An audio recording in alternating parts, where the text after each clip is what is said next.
Hello दोस्तों, हमारा 12 जनवरी को जो एनटीपीसी का एग्जाम था उसके दोनों शिफ्ट के एग्जाम हो गए। तो जो भी मोस्ट क्वेश्चन आपके लिए इंपॉर्टेंट है आने वाले एग्जाम के लिए वो इस वीडियो में कवर किया गया है। अगर आप देखेंगे तो आपको बहुत ही फायदा होगा आने वाले एग्जाम के लिए, साथ साथ में आपका रिवीजन भी होगा। तो चलिए हम लोग वीडियो की शुरुआत करते हैं। हमारा सेकंड शिफ्ट में ये जो अभी पहला है वो सेकंड शिफ्ट का है। इसके बाद हम लोग फर्स्ट शिफ्ट का भी क्वेश्चन देखेंगे। तो अगर आपने इससे पहले फर्स्ट शिफ्ट का वीडियो नहीं देखा है तो आपका इसमें कवर हो जाएगा। तो आपसे पहला क्वेश्चन पूछा गया था सेकंड शिफ्ट में, क्वेश्चन पूछा गया था बीआरओ की स्थापना कब हुई थी। बीआरओ की स्थापना कब हुई थी? तो इसकी स्थापना जो होती है 7 मई 1960 में होती है। हेडक्वार्टर इसका न्यू दिल्ली होती है। इसका जो पूरा नाम है वो बॉर्डर रोड ऑर्गेनाइजेशन, सीमा सड़क संगठन है। इसके जो संस्थापक रहे हैं वो जवाहरलाल नेहरू जी रहे हैं। भारत के प्रथम प्रधानमंत्री जवाहरलाल नेहरू रहे हैं। आप लोग कमेंट बॉक्स में बताइए इनका कार्यकाल कब से कब तक रहा है। एक क्वेश्चन आपसे पूछा गया था, कौन सा आंदोलन जिसका उद्देश्य सकारात्मक था लेकिन बाद में अशांति हिंसा में बदल गया। तो वो आप लोग जानते ही होंगे, असहयोग आंदोलन, जो कि कांड होता है चौरी चौरा कांड 4 फरवरी 1922 के कारण यह होता है ऐसा। और 12 फरवरी 1922 को बारदौली में हुई कांग्रेस की बैठक में असहयोग आंदोलन को समाप्त करने का निर्णय लेते हैं महात्मा गांधी जी आपके। एक क्वेश्चन आपसे पूछा गया था, जय जवान जय किसान का नारा किसने दिया है। जय जवान जय किसान का नारा किसने दिया है? तो इसमें इस नारे को 2 लोग दिया था। तो जो आपका जो ऑप्शन में था लाल बहादुर शास्त्री, तो इसका जो राइट आंसर होगा लाल बहादुर शास्त्री होगा। सबसे पहले यह नारा लाल बहादुर शास्त्री ने दिया। यह नारा सबसे पहले 1965 में भारत पाक युद्ध के दौरान भारत के तत्कालीन प्रधानमंत्री श्री लाल बहादुर शास्त्री ने दिया था। पूर्व प्रधानमंत्री अटल बिहारी वाजपेयी ने 1998 में पोखरण परमाणु परीक्षण के बाद जय जवान जय किसान और इसके साथ साथ एक नया शब्द जय विज्ञान का नारा इसमें जोड़ा। चलते हैं नेक्स्ट क्वेश्चन की ओर। आपसे पूछा गया था किस रेशेदार फसल से बैग, झूला इत्यादि सामान रखने के लिए बनाए जाते हैं। तो आपके वो जूट फाइबर से बनाए जाते हैं। एक क्वेश्चन आपसे पूछा गया था, अनटचेबल पुस्तक के लेखक कौन है। अनटचेबल पुस्तक के लेखक कौन है? तो ये आपके मुल्क राज आनंद द्वारा लिखी गई 1935 में पुस्तक है। एक क्वेश्चन आपसे पूछा गया था, किस उपकरण की सहायता से पेड़ पौधों की वृद्धि की गणना की जाती है। तो ये आपको कैसोग्राफ से की जाती है। और कैसोग्राफ की खोज की बात करें तो आपके जगदीश चंद्र बसु ने 20वीं शताब्दी में की थी। एक क्वेश्चन पूछा गया था, अनुसंधान से एग्जैक्ट नहीं पता है, ये क्वेश्चन डाउट है थोड़ा सा। तो कौन सा क्वेश्चन तो अनुसंधान से जो भी इंपॉर्टेंट आपसे पूछे सकते हैं एग्जाम में, वो मैंने सारे इसमें कवर किया है। तो आलू अनुसंधान केंद्र अगर आपसे पूछा गया था तो शिमला में है वो। केंद्रीय चावल अनुसंधान की बात करें तो कटक में है आपका। केंद्रीय वन अनुसंधान की बात करें तो देहरादून में है आपका। भारतीय कृषि अनुसंधान की बात करें तो नई दिल्ली में है आपका। और केंद्रीय वनस्पति अनुसंधान की बात करें तो लखनऊ में है। ये क्वेश्चन रिपीटेड भी है, कई बार कई शिफ्ट में पूछा जा चुका है अब तक। खेलो इंडिया यूथ गेम्स 2020 कहाँ हुए हैं? तो वो आपके गुवाहाटी असम में होता है 10 से 22 जनवरी 2020 तक। इसमें फर्स्ट रैंक आता है वो महाराष्ट्र को मिलती है, सेकंड रैंक हरियाणा को मिलती है, थर्ड रैंक आपको दिल्ली को मिलती है। 2019 में जो संस्करण हुआ था पुणे में होता है, पहला संस्करण जो हुआ था वो आपके दिल्ली में हुआ था 2018 में। एक क्वेश्चन पूछा गया था, सबसे ज़्यादा बॉक्साइट का उत्पादन किस राज्य में होता है। सबसे ज़्यादा बॉक्साइट का उत्पादन किस राज्य में होता है? तो वो आपके उड़ीसा राज्य में होता है। अगर कुछ अन्य इंपॉर्टेंट बात करें जो आपसे आने वाले एग्जाम में पूछा सकता है, कापर की बात नहीं, कापर पूछा जाए आपसे, कापर का उत्पादन सबसे ज़्यादा किस में होता है? तो आपके मध्य प्रदेश में होता है। अगर आयरन, मैग्नीज, क्रोमाइट, निकल, बॉक्साइट की बात करें तो ये सब उड़ीसा में अधिक होता है। बॉक्साइट का भी उत्पादन सबसे ज़्यादा उड़ीसा में ही होता है। गोल्ड की बात करें तो कर्नाटक में होता है सबसे ज़्यादा उत्पादन। सिल्वर की बात करें तो राजस्थान में होता है। डायमंड की बात करें तो मध्य प्रदेश में होता है। पन्ना का जो है वो सबसे ज़्यादा फेमस है, पन्ने की खान। यूरेनियम की बात करें तो आंध्र प्रदेश में है, आंध्र प्रदेश में सबसे ज़्यादा उत्पादन होता है। थोरियम की बात करें तो केरल में सबसे ज़्यादा उत्पादन होता है।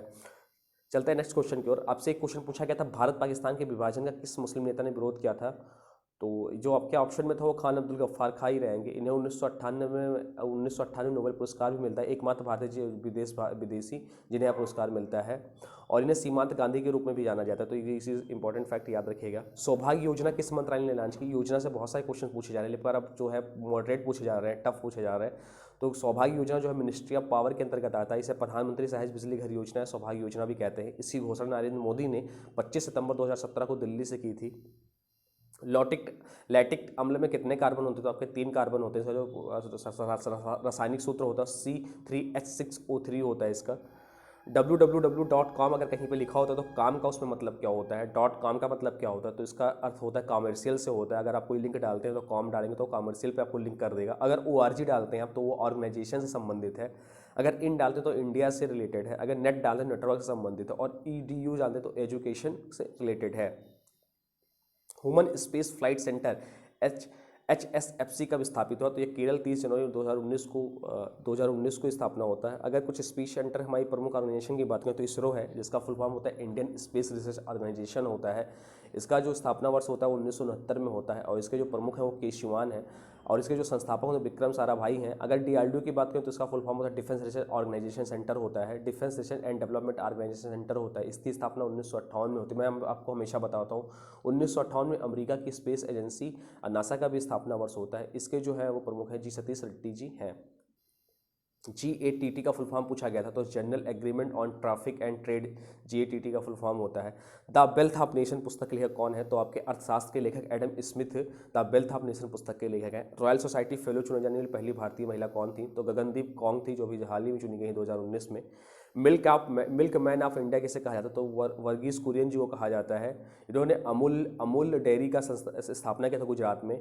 इनके जन्मदिन 26 नवंबर को नेशनल मिल्क डे के रूप में मनाया जाता है। एक आपसे क्वेश्चन पूछा गया था 2019 में किसे news broadcasting standard authority NBSA के अध्यक्ष बनाया गया, जो पूर्व में सुप्रीम कोर्ट के जज रह चुके थे AK सीगरी रह रहे हैं। क्वेश्चन थोड़ा डाउट है पर शायद पूछा गया था, तो अध्यक्ष बनाया जो पूर्व सुप्रीम कोर्ट के जज रह चुके थे AK सीगरी जी रहे। अगर आप लोग देख रहे हैं वीडियो को तो कमेंट बॉक्स में बताइए कि आपसे पूछा गया था क्वेश्चन। आधुनिक न्यूक्लियर पावर प्लांट कौन सा है, तो कुंडाकुलम जो है न्यूक्लियर पावर प्लांट जो तमिलनाडु 2013 में आधुनिक पावर प्लांट है। अब भारत में कुल मिलाकर अभी तक 22 न्यूक्लियर रिएक्टर है और 7 न्यूक्लियर प्लांट्स हैं। सबसे पुराने की बात करें तो तारापुर एटॉमिक पावर प्लांट है, जो कि 1969 महाराष्ट्र में इसकी स्थापना की गई थी। आप लोग बताइए कैगा न्यूक्लियर पावर प्लांट किस राज्य में है। MST इंटरनेशनल का क्या कार्य है, तो इसका कार्य जो है मानवाधिकार के लड़ना होता है। इसकी स्थापना हुई थी 14 जुलाई 1961 UK में, और इसका जो हेडक्वार्टर है वो आपके लंदन UK में है। 2019 में जलवायु कार्रवाई और आपदा तैयारी पर 5वां Asia Pacific broadcasting union media शिखर सम्मेलन किस देश में शुरू हुई, तो आपके नेपाल के काठमांडू में शुरू होता है ये। स्थायी बंदोबस्त कृषि व्यवस्था किसके द्वारा लागू की गई, स्थायी बंदोबस्त कृषि व्यवस्था किसके द्वारा लागू की गई, तो आपका 1793 में लॉर्ड कॉर्नवालिस द्वारा की गई, या बंगाल, बिहार, उड़ीसा, UP तथा उत्तरी कर्नाटक में लागू किया गया। रैयतवाड़ी अगर आपसे आगे आने वाले एग्जाम पूछा जा सकता है, तो रैयतवाड़ी की व्यवस्था तो टॉमस मुनरो द्वारा 1820 में स्थापित की गई, और इजारेदारी प्रथा 1772 में वारेन हेस्टिंग द्वारा की गई। किस संगठन ने लीग ऑफ नेशन का स्थापना लिया, तो यूनाइटेड नेशन ने लिया। कजरी लोक नृत्य कहाँ पर स्थित है, कहाँ पर प्रसिद्ध है, स्थित नहीं हुआ कहाँ पर प्रसिद्ध है, तो ये उत्तर प्रदेश राज्य के प्रसिद्ध है। अरुंधति राय को किस पुस्तक के लिए मैन बुकर प्राइज मिला, अगर आपने पहले सेट का क्वेश्चन देखा होगा तो ये भी क्वेश्चन सेम पूछा गया था, पर उसमें पूछा गया था कि किस वर्ष अरुंधति राय को सबसे पहले मैन बुकर प्राइज जैसे मिला, तो आपके अरुंधति राय को मिला the God of small things के लिए मिलता है। किस कंप्यूटर पीढ़ी में वैक्यूम ट्यूब का प्रयोग किया जाता है, तो फर्स्ट जनरेशन के कंप्यूटर में, जिसका कार्यकाल 1945 से 1959 के बीच, इसमें वैक्यूम ट्यूब का प्रयोग किया जाता है। अगर सेकंड जनरेशन की बात करें तो 1959 से 1965 टाइम पीरियड रहता है, जिसका ट्रांजिशन, इसमें अलग अलग टाइम पीरियड हो सकता है, कई किताबों में अलग अलग दिया है। तो सेकंड जनरेशन जो मेनली माना जाता है, यही माना जाता है। सेकंड जनरेशन की बात करें तो 1959 से 65 ट्रांजिस्टर का यूज इसमें हुआ। थर्ड जनरेशन की बात करें तो 1965 से 71 इंटीग्रेटेड सर्किट का इसमें यूज़ हुआ। अगर फोर्थ जनरेशन की बात करें तो 1771 से 80 माइक्रो प्रोसेसर का यूज़ हुआ। और जो अब हम लोग यूज़ कर रहे हैं जो प्रेजेंट टाइम में 1980 से आज के टाइम 2020 तक हो, तो आर्टिफिशियल इंटेलिजेंस के रूप में यूज़ हुआ। 55वां ज्ञानपीठ पुरस्कार किसे दिया गया, तो 29 नवंबर 2019 को प्रसिद्ध मलयालम कवि अक्कितम अच्युतम नमामूदी को यह दिया गया। 1965 में पहला जो दिया गया है वो जी शंकर ग्रुप को मलयालम के लिए दिया गया है। 8वीं अनुसूची में शामिल भारतीय भाषाओं और अंग्रेजी में लिखने वाले भारतीयों को दिया जाता है ये।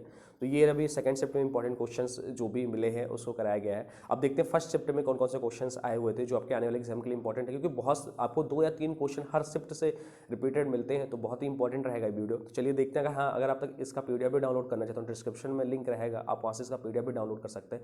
और बहुत सारे इंपॉर्टेंट सीरीज भी कराए जा रहे हैं हमारे चैनल पे, जैसे कि इंपॉर्टेंट करंट टॉपिक जो पढ़ाया जाता है, प्रधानमंत्री, राष्ट्रपति या प्रमुख संस्थान जो भी हैं 2021 के न्यू अपडेट्स, वो आपको कराया जाता है। तो उस वीडियो को भी जाकर आप देख लीजिए चैनल पे। तो चलते हैं, देखते हैं कौन सा फर्स्ट स्टेप में कौन सा क्वेश्चन पूछा गया था। तो सबसे पहला क्वेश्चन पूछा गया था, गुरु नानक साहब का जन्म कब हुआ था, तो गुरु नानक साहब का जो जन्म होता है वो तलवंडी में 15 अप्रैल 1469 में होता है। अगर इनकी मृत्यु की बात करें तो करतारपुर पाकिस्तान में इनकी मृत्यु होती है 22 सितंबर 1539 में।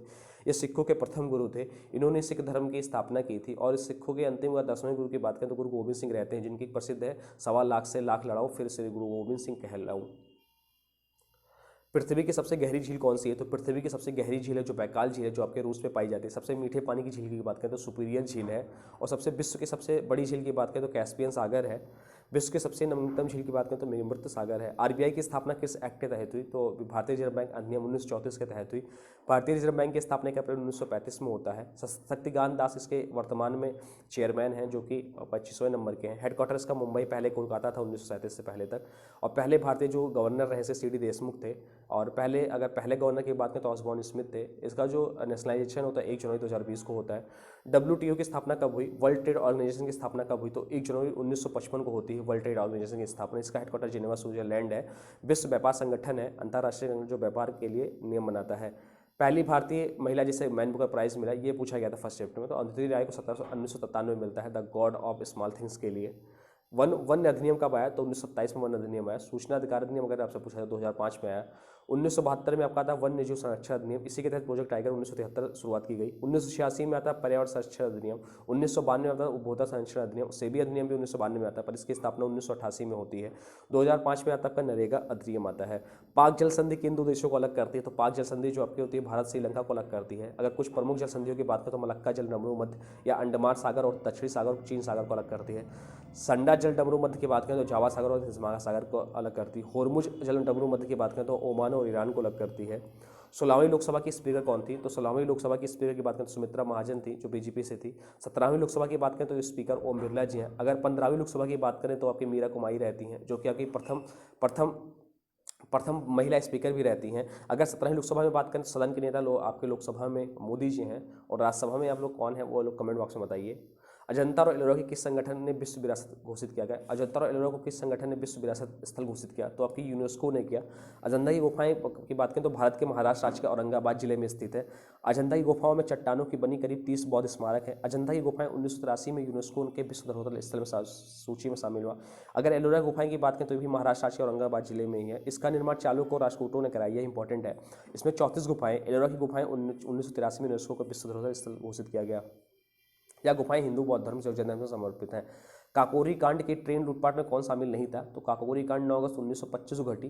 हिंदुस्तान रिपब्लिकन एसोसिएशन के सदस्यों ने इस पूरी घटना को अंजाम दिया था। इसका जो प्लान बनाते हैं वो रामप्रसाद बिस्मिल जी बनाते हैं, अंग्रेजी सरकार को। इसमें प्रमुख सदस्य जो थे राजेंद्र नाथ लाहिड़ी, रामप्रसाद बिस्मिल, अशफाक उल्ला खां, चंद्रशेखर आज़ाद जी थे। आपसे इसमें क्वेश्चन पूछा था कौन नहीं था, तो चंद्रशेखर आज़ाद तो थे ही, भगत सिंह नहीं थे इसमें।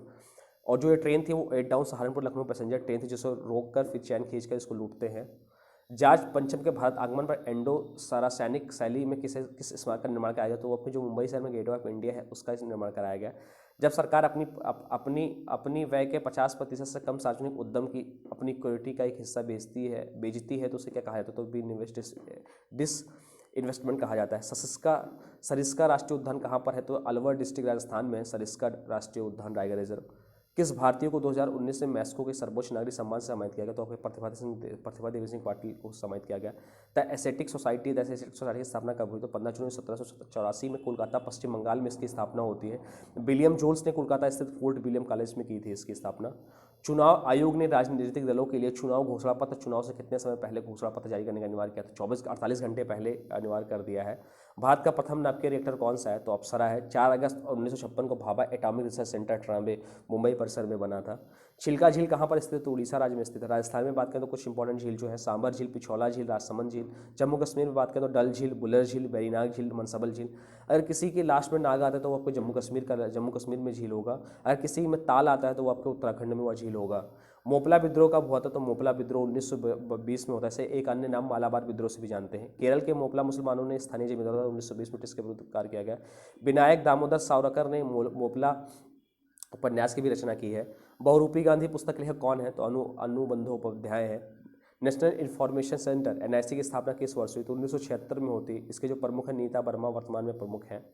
श्वेत क्रांति का संबंध किससे है, तो श्वेत क्रांति का संबंध दूध उत्पादन से है। श्वेत क्रांति के जनक जो है डॉक्टर वर्गीज कुरियन है। फर्स्ट में देखिए इससे रिलेटेड क्वेश्चन भी आया था, फादर ऑफ दूध मिल्क मैन, तो ये यहाँ से आप आराम से कर सकते थे। हरित क्रांति अगर आपसे पूछा है तो खाद्यान्न उत्पादन संबंधित है। श्वेत क्रांति दूध उत्पादन संबंधित है।